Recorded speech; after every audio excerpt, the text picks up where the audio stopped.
Good morning to Let's Talk About It. I'm Gerry Henwood, and today I have the pleasure of interviewing Jenna Benn Shersher, who is the founder of a wonderful organization called Brushes with Cancer. Welcome, Jenna. Thank you so much. Well, one of the things that I'd like to know is, what is the purpose of Brushes with Cancer? So I founded Twist Out Cancer, which is the nonprofit that I started back in 2011. And essentially what we do is we focus on providing emotional support to individuals touched by cancer. So we do that using the creative arts as a mechanism for healing. And our signature program is called Brushes with Cancer, which we launched in 2011, that matches artists with people that have been touched by cancer to create unique works of art that's reflective of their journey. Wow.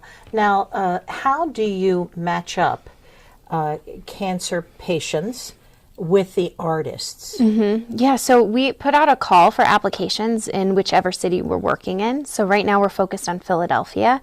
So for the last month, we've on Facebook, using social media, through word of mouth, reaching out to hospitals as well as to art galleries, the mural arts program, for example. We reach out to lots of individuals, telling them about the program.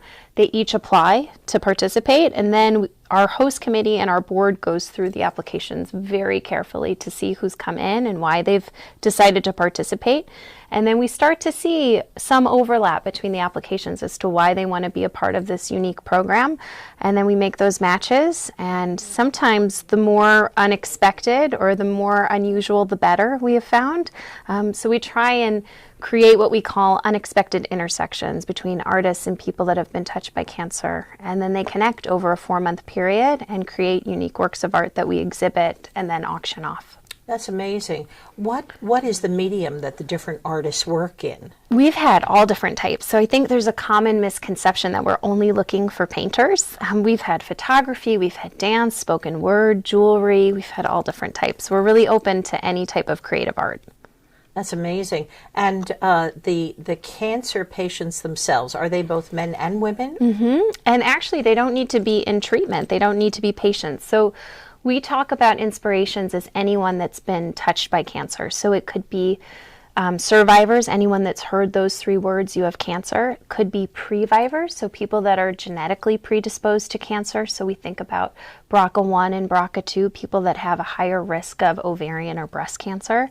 And then we also look at caregivers, because they're often the unspoken heroes that don't get a chance to really tell their story. And so we try and give them a place at the table. That is just so interesting. Now, how do you reach out to the people themselves? You've told us about reaching out to the artists. How do people who have been brushed with cancer connect with your organization? Well, a lot of times now it's been word of mouth. So we've been lucky. We've been doing it now since 2011. And it all started after my own experience with cancer, where I had a pretty active blog. And so I wasn't starting from scratch when I built Twist Out Cancer. I really had a pretty unique following. So once I merged sort of my experience into the nonprofit, people were following along, and we've luckily been able to leverage social media as a way of sort of getting the word out about the work that we're doing.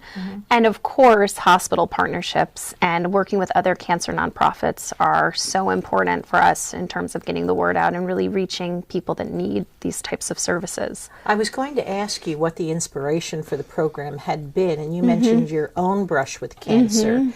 Now, you must be a very inspired and driven individual to organize something like Brushes with Cancer, given all the people who have been touched by cancer, and you took the initiative to start an organization like this.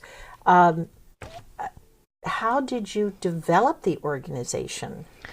So I didn't go into this thinking I wanted to start a nonprofit. I was really just focused on survival. So I did everything that I knew that I could use in my toolkit. So I had gone to school for social work and nonprofit management. I had worked in nonprofits my entire career. And I had really become quite an advocate over the last 10 years in my career. I was working at the Anti-Defamation League, fighting against anti-Semitism and hate. So I knew how to, leverage my own story and how to pitch it to media and how to get the word out about what I was trying to do. So I sort of had a unique skill set going into this. And I also was incredibly determined to be able to give back to the community that had supported me through such a dark period. So between having sort of my own experiences, my own unique experience, and then also my own training and my own sort of career path, I think all of those things created sort of the perfect storm for building Twist. And I said from the beginning I was going to just do it until it didn't feel good anymore, and it has just continued to bring me like incredible peace of mind knowing that we're helping people that are going through really challenging periods in their life, and to be able to give them a ray of hope, or to be able to give them a platform to share their story and to see their story told through someone else's eyes can be incredibly therapeutic. So it has been really rewarding, and it's been a real privilege. Now, stories are told through art. They're also told through the narrative. Is there any connection to writers? Yes, no, we definitely had. We actually, for Philadelphia, we have a submission, an art application that came in from a poet, and she's a fictional writer. So I'll be interested to see sort of how that plays out, because I think, there's a lot of people that go through a cancer experience and feel that they've lost their voice. And so to be able to match them with someone that is incredible with words, I think could be really powerful. Absolutely. Now, when you say the mission is to help both previvors and survivors and cancer patients, is there a screening process for these people to become associated with your program? So for brushes, they have to apply. So to be an inspiration or an artist, they go through an application process. And we go through it very carefully to make sure that they are right for the program, because just because someone has heard those 3 words, "you have cancer," doesn't mean that Brushes with Cancer is the right fit for them at that moment. So we've seen even people that are 10 years out from treatment where the experiences hasn't really been processed and those emotions are really raw. Sometimes going public with your experience with cancer is not always the right thing at that time. So making sure that the individuals that are coming to the table are really ready for that experience, to be vocal about their experience, to feel like they're ready to be heard. I think it's really important that they understand what they're getting into. And once they've agreed to it and we feel it's a good fit, we're there to support them throughout the way. And we've had some people that have started with us and then have said, you know what, I'm not ready. And I want to essentially come back to you in a year or two when I'm in a better spot. So it really depends. But I think it takes a level of bravery to be able to come forward and to be willing to share your story with a stranger, and then to be able to put your story out there through art that other people are going to see and understand and look at. It takes a lot of courage. Could you give us some typical responses that reflect this psychosocial adjustments or dealings that cancer patients or people who have been touched by cancer in the past talk to the artist about? We hear a lot about feelings of loneliness, I think would be the main probably area of focus that comes up while an inspiration is sort of telling their story. And so I think this program really goes to combat those feelings of loneliness and isolation. Oftentimes we also hear about feelings of shame. So, and sometimes those feelings of shame are perpetuated by not being able to feel like you can come forward and tell someone about what you've experienced. And so we want to make sure that the artists feel prepared to hear those kinds of stories. So that's why the application process is so important too, because it's not just about looking for a great artist that has wonderful work. They have to really be ready to hear stories of survival, of strength, of resiliency, of loss, of mourning, of hardship. And not every artist is ready for that. And so it's really important that we connect and really get a better understanding of why the artist is coming to us and why they want to be a part of the program. It sounds like empathy has to be a big part of this as well. Definitely. So what are some of the responses that you've heard from both artists and those with whom they're dealing? What kinds of reactions have been happening from the inception of their meeting through the process to the end product. And then I understand you have a gala, but we'll talk about that in a minute. So what is that journey typically like, and for how long? Yeah, so the journey itself typically is anywhere between 4 to 6 months. So, for example, our Philly program, we're going to be making the matches this week. The program will officially launch the second week in March. And then from mid-March until really the end of August, they'll be connecting and creating art. So it's a lengthy process, and we give that amount of time because it takes a while for people to get to know each other. Sometimes the first meetings between an inspiration and artist can be like going on a blind date, where it's really awkward, and we have to make sure that there's time to nurture the relationship. It oftentimes starts with cancer and turns into something totally different, where they realize, like, okay, cancer was our entry point. It was what we came together on. This is why we're here. But really, I just like you as a friend, and I want to continue building that relationship post brushes. So we've seen crazy things happen. We've seen people fall in love, and that's not necessarily typical or the intention of the program. We've seen people, move across country to be with each other. We've seen people travel together after the program ends because they've become really close. I even just got an email this morning from someone that is battling leukemia right now, and he told me that his role in Brushes with Cancer last year was the most transformative program or single event that he's ever experienced for both him and his family. Just to be able to share his story and to feel that he had a platform to process what he was going through, I think was really therapeutic for him. So we get anecdotes like that all the time, where we see people coming in sort of worried or concerned about opening up, and then realizing the power that lies within storytelling and being able to share what you've gone through with another person who's there to just listen and process, and then essentially serve as that person's mouthpiece through art. It's pretty amazing. It's very profound. It really connects two human beings in a very special way. Now, I mentioned a gala. You have a gala event. We do. And what is the purpose of the gala? Where is it held? Who attends? Could you Yeah, tell us about that? of course. So the gala event is sort of like the culmination of the program. So, for 4 to 6 months, they're working hard on creating this work of art that's then exhibited. And so in Philly, we're going to have a celebratory gala that's going to take place before a month-long exhibition.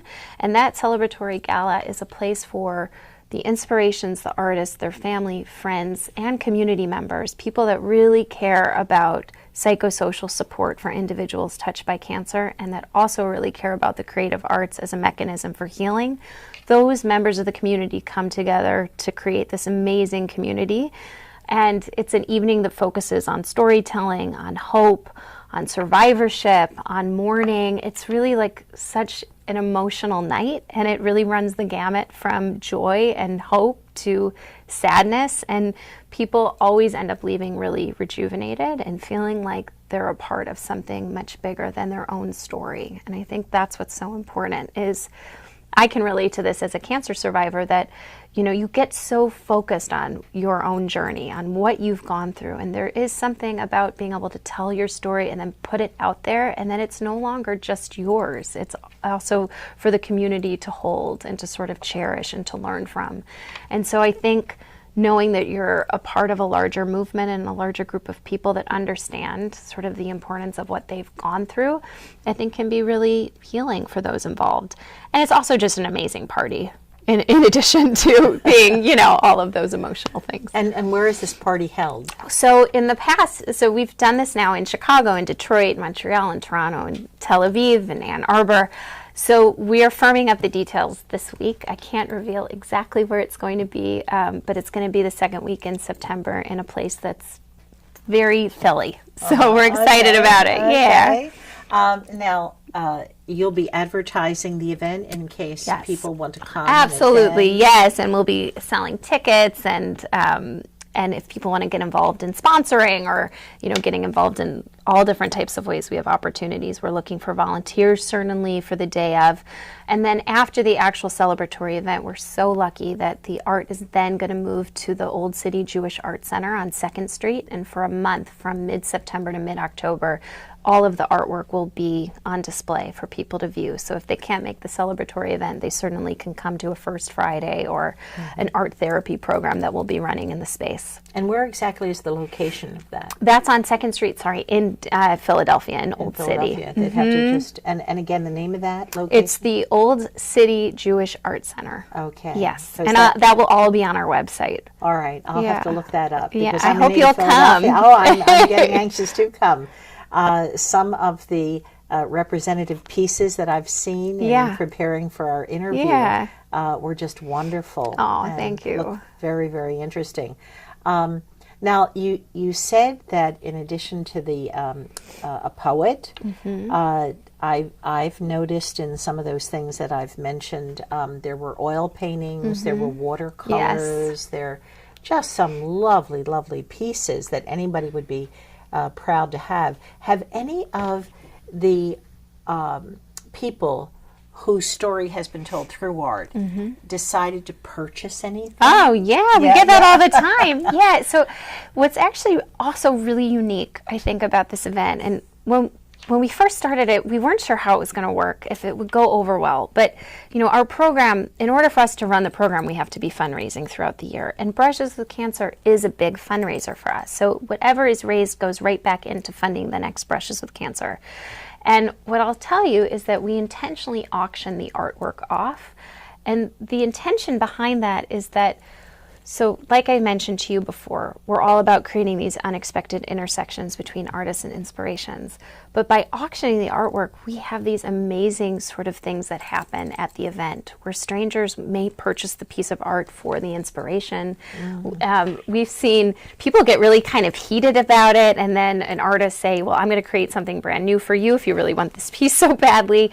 We've seen family and friends band together to try and purchase the art for the inspiration, but sometimes the best scenario is when a stranger is so moved by the piece that they purchase the artwork. And then imagine when you're having a dinner party, you get to tell the story of this person that inspired the artwork in your home.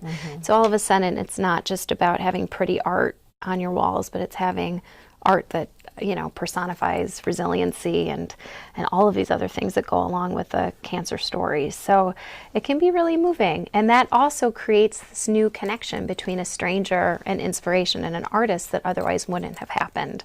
So it's pretty beautiful. Now, speaking of connections, that key word, what other connections are made between your organization and other institutions? Can you tell us a little about that? Yeah, so it's so interesting because before I started working on Twist full time, I was working for a Jewish organization called the Anti-Defamation League.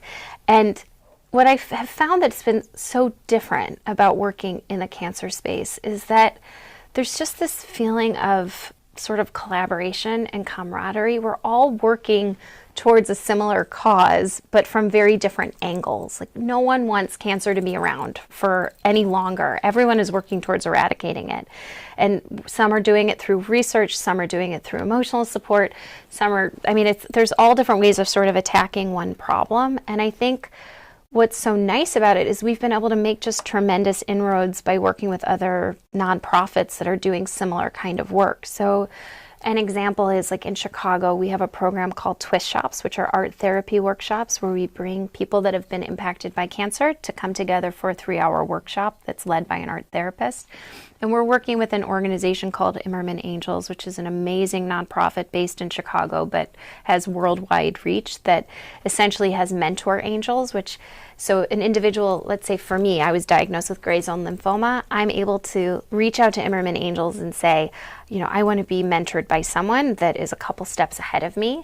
And so I was able to connect with a non-Hodgkin's lymphoma survivor, which was not exactly the same, but close enough, who was 3 years ahead of where I was, that was able to say, okay, this is what the treatment's going to be like. This is how it's going to be for you, going through it. And he sort of served as my cheerleader throughout. And so working with organizations like that are focused on the emotional impact of cancer has been great, because we serve as sort of a referral network for each other. Shersher, it's another organization we're working with, Gilda's Club.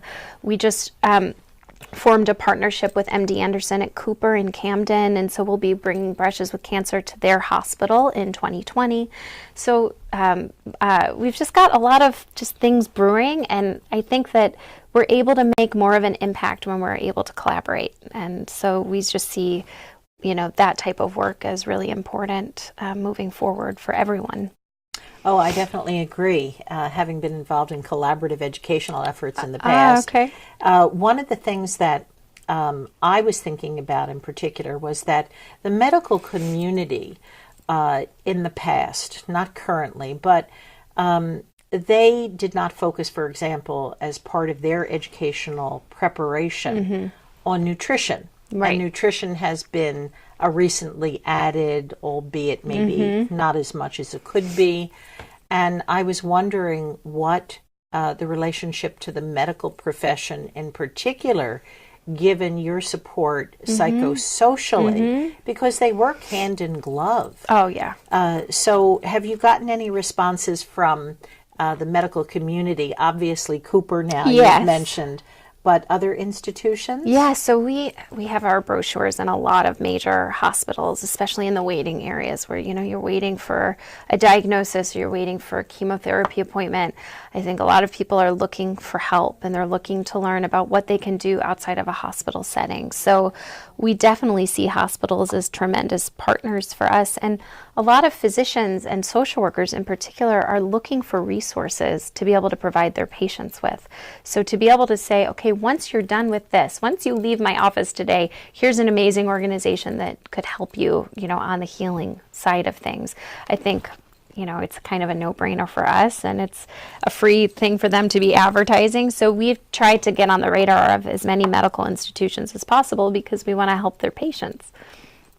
I would suggest also medical schools. Yeah, it's a great idea. Yeah. Because there was just an article recently in the New York Times that patients who like their doctors and have a relationship with their doctors do better than those who don't have a relationship. Yes, I read that too. So relationships are very important and interesting stuff.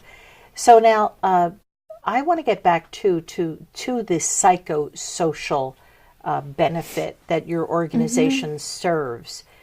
How do you match up the needs of the people in the program with those who can be of help to them? Yeah, it's a good question. So we were very big on data. It's, we have lots of anecdotes, but we really want to know, is what we're doing actually making an impact? So we assess the applicants and we assess the program participants before the actual program, and then we assess them after to see, did feelings of loneliness and isolation dissipate? Has your feeling of empathy increased? Do you have a better understanding of sort of how cancer has played a role in your life? Do you feel more comfortable articulating it? Those kinds of markers are important for us to understand, is our program actually effective? And I'll tell you, my background is in social work, so this is obviously an important piece for me. When I was developing this program, and it was developed both with art therapists, with psychologists, with social workers, everything that we do has been really, there's scientific evidence behind what we're doing, and we're constantly looking at what is research suggesting. There's a lot more research out there now in terms of how the arts are beneficial in terms of healing, so that's been really helpful and has only helped to make our case stronger for what we're doing. But I felt that it was really important as the founder and executive director of Twist Out Cancer that I needed to be a participant. I needed to know what the process was like as a Brushes with Cancer inspiration. And so I participated in the program in Toronto just to really see firsthand what was it like to be supported by someone else. And what was interesting for me was that my artist was actually a dancer, a Swedish-Israeli dancer who was living in Sweden. And we could only communicate by Skype. And I was worried that, is technology going to be enough? Is really going to replace the face-to-face contact that I so desperately craved when I was going through treatment? And what I found was that we just connected so immediately, partly because, I grew up dancing, and here he was this professional dancer, and so we kind of understood what that was about. But he also had incredible empathy, and he was really committed to understanding my story. And I think what was so interesting for me was I was so used to telling my story publicly. It was something that I became very confident in, and that's how Twist really started, was through storytelling for me. And he saw such different parts of my story than what I was actually focused on. And to be able to see his perspective, I think, was so unique in broadening my sense of what my story was really about. So it was really important for me, I think, to go through that, to understand that even as a veteran storyteller, right, that I still could benefit from the program and still felt the sense of connection and community and support. And I felt like tremendous growth through being matched with him, and was really grateful for the experience. And he's someone that I'm still close with and in touch with. And yeah, so that's kind of, how we approach it. But really, the program evaluation is so key for us to really be getting a better understanding of the impact of what we're doing. Mm-hmm. I was going to ask you, are you conducting research connected with your program? We are. I mean, so when you say research, are we doing like research labs? We're not, but are we looking to see what research is out there and new research that's being developed that is supporting the program that we're doing? Yes. I mean, so much of any of our grant writing we have to be supporting with literature and with research. And so, even in the last 7 years of us doing this, there's been such development in the area of how art therapy is instrumental. And we're seeing just even schools, like art therapy schools, that are growing in number, whereas it used to be sort of kind of a side project, I would say, for hospitals. It was not a mandatory service that hospitals were providing, and we're seeing more and more of an influx of art therapists that are being integrated into the supportive service space. So I think all of those things have been really helpful to further reiterate the work that we're doing. Right. Now, how many people currently are involved in your program, both artists and those collaborating with the artists? It's a very hard question to answer. So if I could give you basic numbers. So in 2019 alone, we're launching in Philly, Chicago, Detroit, and Austin, Texas. So we have 4 cities, and in each city we have anywhere between 40 to 60 participants. So you have to think we have anywhere between 150 to 200 active participants. And then in the last 7 years of us doing this, we've had over 16,000 people involved in the program or at a celebratory event. So it's just really grown from this small little idea that had 200 attendees at our first event. And in Chicago last year alone, we had, or 2 years ago rather, we had 750 people at that one and had 100 participants. So yeah, it's just grown in size and scope. And it's something that also we feel really grateful that we've created a model that can be replicated fairly easily with the use of volunteers and some obviously staff guidance, but we have like a playbook now that we can give out so that if someone is really interested in bringing it to their city, we are able to provide them with the tools to be able to do that with obvious oversight. So. Well, that's wonderful. And Jenna, I want to thank you so much for coming in today. I hope you, the viewers, have enjoyed the show. And if any of you would like to get in touch with Jenna, there'll be information available on the show to help you with that. So thank you, and we'll see you soon.